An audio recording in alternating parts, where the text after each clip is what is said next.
नमस्कार, न्यूज 24 पर आप देख रहे हैं शुद्ध राजनीति। आपके साथ मैं हूं सऊद मोहम्मद खालिद। कहते हैं कि सियासत में कोई सगा नहीं होता। ये कहावत अक्सर चुनावों के मौके पर देखने को मिल ही जाती है। कौन, कब और किसके साथ चला जाए ये पता नहीं होता। इसी कड़ी में बिहार चुनाव से जुड़ी आज एक बड़ी खबर आई। दरअसल नीतीश कुमार पर हमला करने वाले चिराग पासवान को तेजस्वी का साथ मिला। तेजस्वी ने नीतीश कुमार पर हमला करते हुए ये कहा कि चिराग के साथ नाइंसाफी हुई है। तेजस्वी के इस बयान के कई सियासी मायने भी निकाले जा रहे हैं, लेकिन वहीं केंद्रीय मंत्री और बीजेपी नेता गिरिराज सिंह ने यह कहा कि चिराग पिता की मौत का सियासी माइलेज लेना चाहते हैं। बिहार के चुनावी दंगल में सीधी लड़ाई तेजस्वी यादव की अगुवाई वाले महागठबंधन और नीतीश कुमार की अगुवाई वाले एनडीए के बीच है। लेकिन सियासी रण में सबसे ज्यादा चर्चा चिराग पासवान की हो रही है, जो ना तो महागठबंधन का हिस्सा है और बीजेपी के मुताबिक वो अब एनडीए में भी नहीं है। नीतीश पर खुलेआम निशाना साध रहे चिराग पर बीजेपी जेडीयू के चौतरफा हमलों के बीच आरजेडी नेता तेजस्वी यादव उनके साथ खड़े हो गए। तेजस्वी यादव ने कहा है कि पिता के निधन के बाद चिराग से नाइंसाफी हुई है और नीतीश कुमार ने चिराग के साथ अच्छा सलूक नहीं किया। नरेंद्र मोदी जी ने रामविलास पासवान जी के सम्मान में जो किया, वो बिहार की जनता उनको सराहने का काम किया। उनका राजनीतिकरण अगर करने की कोशिश कर रहे हैं तो वो चिराग पासवान कर रहे हैं। मुद्दों को समझने में अगर कोई असमर्थता है और देश के राजनीतिक जो हालात है वो नहीं समझ पा रहे हैं, तो ये उनकी नाकामयाबी है। अब उनकी जगह एनडीए में नहीं और एनडीए से उनका कोई रिश्ता नहीं है। अगर इसके बाद भी उन्हें ड्रामा ही दिखता है तो मतदाता तय करेंगे कि उनका भविष्य क्या है। अरे भैया उनके साथ नाइंसाफी हुई है। अरे भैया उनके साथ नाइंसाफी हुई है। बीजेपी के कड़े तेवर के बावजूद चिराग पासवान के तेवर में कोई नरमी नहीं दिख रही है। लगातार ट्वीट के जरिए वो नीतीश कुमार पर चोट कर रहे हैं। उनके ट्वीट में चिराग ने कहा, आदरणीय नीतीश कुमार जी के पिछले 5 साल के कार्यकाल को देखकर आने वाले 5 साल की कल्पना की जा सकती है। बिहार को अगर इस बेबसी से निकलना है तो जरूरत है कड़े कदम उठाने की। जेडीयू को दिया गया एक भी वोट कल बिहार को बर्बाद कर देगा। #असंभव नीतीश। इससे कुछ देर पहले एक और ट्वीट में चिराग पासवान ने नीतीश कुमार के 7 निश्चयों का ब्यौरा मांगा, काम का हिसाब मांगा। अपने ट्वीट में चिराग ने लिखा, कोई भी विधायक, मंत्री या खुद आदरणीय नीतीश कुमार जी वोट मांगने आए तो पूछिए कि पिछले 5 साल में क्या किया है। नीतीश कुमार जी से पूछिए कि 7 निश्चय में कौन कौन से वादे पूरे किए गए। कल तक जो लोग कह रहे थे कि चिराग पासवान बीजेपी को फायदा पहुंचाएंगे, वही लोग अब ये कह रहे हैं कि चिराग के तेवर से कहीं महागठबंधन को फायदा ना हो जाए। हालांकि चिराग किसको फायदा पहुंचाएंगे और किसको नुकसान, ये तो 10 नवंबर को ही पता चलेगा। लेकिन तेजस्वी ने इस मामले को दिलचस्प जरूर बना दिया है। सौरभ कुमार, पटना, न्यूज 24। इन सब के बीच बिहार चुनाव में महिलाओं ने भी हुंकार भरी हुई है, और ऐसी हुंकार जो बनी बनाई लकीर तोड़ना चाहती है और सियासत में अपनी दावेदारी, अपनी हिस्सेदारी दर्ज कराना चाहती है। हालांकि कमान अब भी पुरुषों के हाथ में ही है, लेकिन इन महिलाओं की चुनौती अपने विरोधियों को चौंका सकती है। अलग अलग पार्टियों की ये महिलाएं कैसे ललकार रही हैं, देखिए इसी पर हमारी ये खास रिपोर्ट।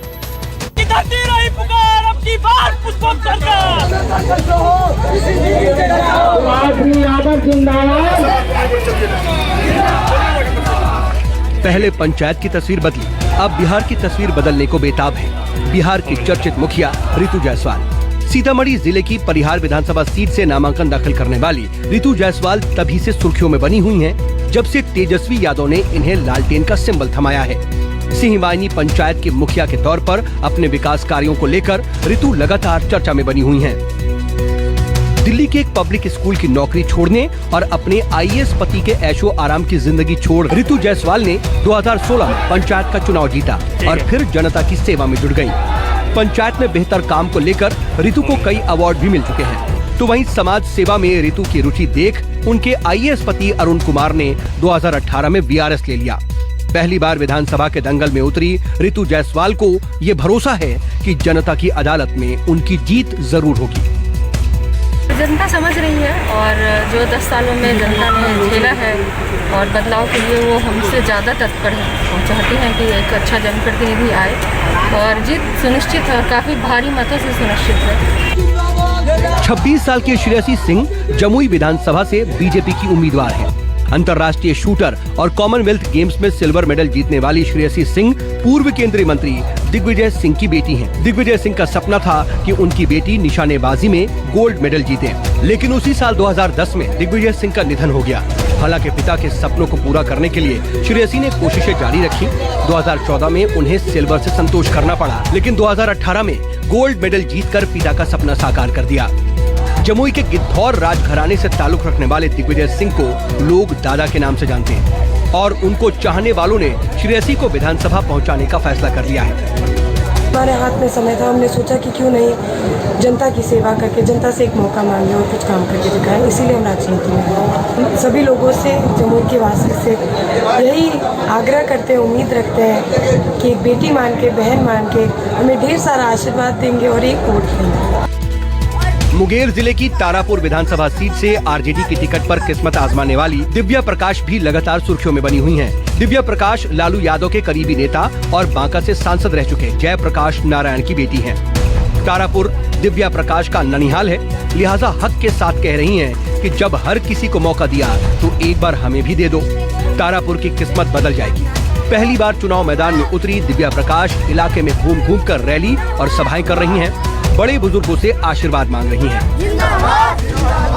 लोगों का बहुत पॉजिटिव रिस्पांस है और लोग यहाँ पे चेंज के लिए बहुत ज़्यादा प्रभावित है कि इस बार परिवर्तन आना चाहिए, क्योंकि वो काफ़ी टाइम से देख रहे हैं, 10 साल हो गया उन्हें देखते देखते कि उनका विकास नहीं हो पा रहा है, उनका विकास रुका हुआ है, तो अब उन्हें परिवर्तन चाहिए। देश में समाजवादी राजनीति के जाने माने चेहरे शरद यादव की बेटी सुभाषिनी यादव कांग्रेस के टिकट पर मधेपुरा जिले की बिहारीगंज विधानसभा सीट से सियासी पारी की शुरुआत कर रही हैं। सुभाषिनी पहले भी मधेपुरा आती रही हैं, हालांकि अब तक वो अपने पिता के लिए वोट मांगती रही हैं, जबकि इस बार वो खुद के लिए जनता का आशीर्वाद मांग रही हैं। सुभाषिनी जीत के लिए कड़ी मेहनत कर रही हैं और गांव-गांव की खाक छान रही हैं। पिता की तरह सुभाषिनी पर भी विरोधी बाहरी होने का आरोप लगाते हैं, लेकिन सुभाषिनी इन आरोपों का डट कर जवाब दे रही हैं। यहाँ के लोग मेरे से अच्छे से रूबरू हैं, मेरे को जानते हैं, कोई भी कठिनाई परेशानी होते हैं मेरे से संपर्क में रहते हैं। और सबसे बड़ी बात यह है कि मैं यहाँ की मतदाता हूँ, तो मैं बाहरी कैसे हो सकती हूँ? तो मैं तो अपने आप को बाहरी नहीं समझती। मेरे पिताजी की कर्म भूमि रही है, उन्हीं की विरासत को आगे बढ़ाने के लिए और उन्हीं के कार्यों को आगे बढ़ाने के लिए मैं यहाँ आई। दरभंगा जिले की रहने वाली और प्लूरल्स पार्टी की राष्ट्रीय अध्यक्ष पुष्पम प्रिया चौधरी भी बिहार की राजनीति में एक चर्चित महिला बन चुकी हैं।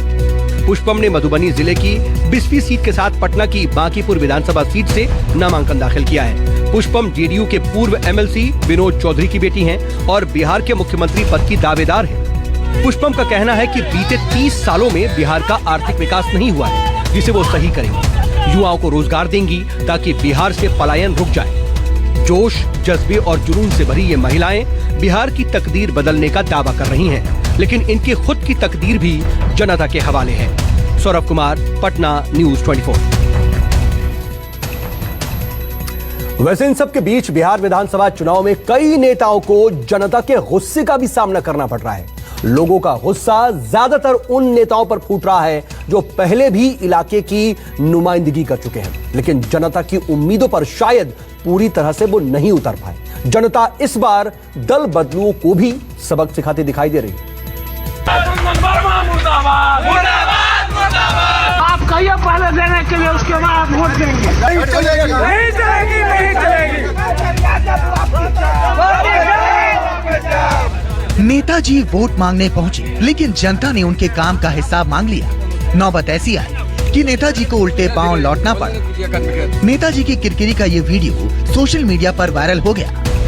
तस्वीर बिहार के अरवल जिले के कुर्था विधानसभा क्षेत्र की, जहां जेडीयू विधायक और नीतीश सरकार में मंत्री सत्यदेव कुशवाहा को जनता के भारी विरोध के आगे चुपचाप लौटना पड़ा। कुशवाहा क्षेत्रों में लोगों से वोट के लिए मिल रहे थे। इसी दौरान करपी प्रखंड के पुरान गांव में पहुंचे, लेकिन वहां मौजूद नौजवानों ने उनके गांव के विकास को लेकर सवाल दागना शुरू कर दिया। पूछा कि आप 10 साल से हमारे विधायक हैं और अब तक कितनी बार यहाँ आए? विकास का कौन सा काम करवाए हैं? सड़क जर्जर है और फिर भी आप वोट मांगने कैसे आ गए? चलिए इस गांव से निकलिए। लोगों ने विधायक जी को अपशब्द भी कहे। नेताजी की ऐसी बेइज्जती तो आपने कभी नहीं देखी होगी। समर्थन में झंडा लहराने की बजाय लोग काले झंडे दिखाने लगे, जिंदाबाद की जगह मुर्दाबाद करने लगे। मुर्दाबाद मुर्दाबाद। तस्वीरें बिहार के वैशाली जिले के राघोपुर की हैं, जहां शिक्षक निर्वाचन क्षेत्र से एनडीए प्रत्याशी देवेंद्र चंद्र ठाकुर चुनाव प्रचार के लिए पहुंचे थे, लेकिन स्थानीय शिक्षकों ने उन्हें ऐसे घेर लिया मानो वो जनता की अदालत में मोस्ट वांटेड हो। शिक्षकों ने हुजूम बनाकर देवेश चंद्र ठाकुर की गाड़ी को घेरा और फिजा में देवेश चंद्र ठाकुर मुर्दाबाद के नारे गूंजने लगे। लोगों ने देवेश चंद्र को खूब खरी खोटी सुनाई और काले झंडे भी दिखाए। देवेश चंद्र काफी देर तक शिक्षकों को समझाते रहे, लेकिन उनका गुस्सा बिल्कुल भी ठंडा नहीं हुआ। शिक्षकों का इल्जाम है कि देवेश चंद्र ने कभी भी शिक्षकों के हित में कोई काम नहीं किया। अब इन्हें देखिए, नामांकन कर जैसे ही इलाके में पहुंचे, लोग मुर्दाबाद के नारे लगाने लगे। नेताजी का नाम राजकुमार शाह है। बिहार के वैशाली जिले की लालगंज विधानसभा सीट से एलजेपी के विधायक हैं और पार्टी अध्यक्ष चिराग पासवान की बेहद करीबी भी। लेकिन जनता की नजर में ये भी वांटेड है। लोगों का आरोप है कि जीत के बाद से विधायक जी के दर्शन नहीं मिले। इलाके में विकास का कोई काम नहीं हुआ, लेकिन वोट मांगने पहुंच गए। लालगंज के सराय इलाके में लोगों से मुलाकात के दौरान उन्हें भारी फजीहत झेलनी पड़ी। नौबत ऐसी आई कि नेताजी को उल्टे पांव लौटना पड़ गया। मिर्जापुर में आते बरकरी करने का कोई जरूरत नहीं होता और एकदम। वैशाली जिले की राजौली सीट से आरजेडी के उम्मीदवार प्रकाश वीर को भी जनता के गुस्से का सामना करना पड़ा। लालटेन का सिंबल हासिल करने के बाद जैसे ही राजौली विधायक क्षेत्र में पहुंचे, जनता उनके काम का हिसाब मांगने लगी। नेताजी और उनके समर्थक बार बार लोगों को समझाते रहे, लेकिन लोगों के तेवर ढीले नहीं हुए। नेताजी की फजीहत का ये वीडियो सोशल मीडिया पर वायरल हो रहा है।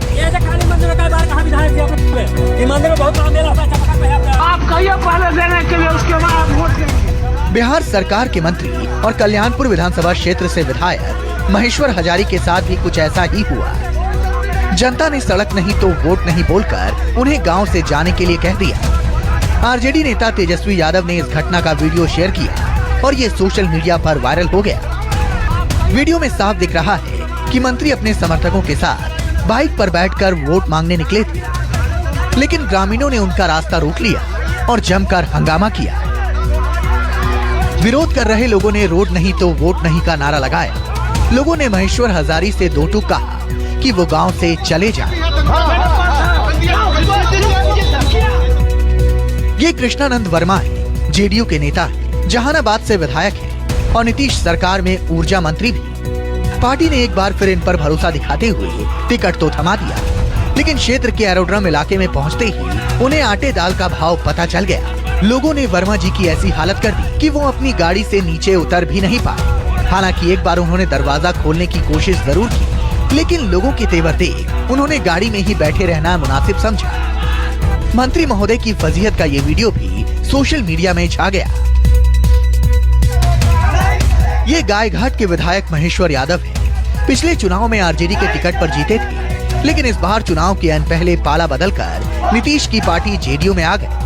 पार्टी बदली तो गाड़ी पर लालू की जगह नीतीश की तस्वीर भी जज्बा हो गई, लेकिन नेताजी का ये पाला बदल जनता को गवारा नहीं हुआ और जैसे ही वोट मांगने पहुंचे, लोगों ने सवाल दागने शुरू कर दिए। नाराज जनता को समझाने के लिए नेताजी ने हाथ भी जोड़े, लेकिन लोगों का गुस्सा ठंडा नहीं हुआ। जनता का मूड बिगड़ा देख महेश्वर यादव बेरंग लौट गए। नवादा से जेडीयू के विधायक और पार्टी के उम्मीदवार कौशल यादव को भी जनता के गुस्से का सामना करना पड़ा। गोविंदपुर विधानसभा क्षेत्र में पत्नी पूर्णिमा यादव के लिए वोट मांगने पहुंचे कौशल यादव से जनता ने तीखे सवाल दागे। क्षेत्र के विशनपुर गांव के लोगों ने कौशल यादव को खूब खरी खोटी सुनाई। स्कूल में भी चप्पल नहीं है, बाल बच्चा मेरा पर्चा लिखता है और हेडमास्टर से पूछते हैं तो पता हम कंप्लेन किए, लेकिन कोई सुनता है नहीं। क्या करेंगे? दारू पी के बोलिएगा तो पुलिस यहाँ पर है। दारू पी कर नहीं सुन सकते हैं। जो आदमी दारू पीना कानूनी है, अब ये चल जाइएगा। हम कह रहे हैं चल जाइएगा। कौशल यादव ऐसे नेता हैं जो अपनी मां को हराकर बिहार की राजनीति में स्थापित हुए हैं। अमिताभ ओझा, पटना, न्यूज़ 24।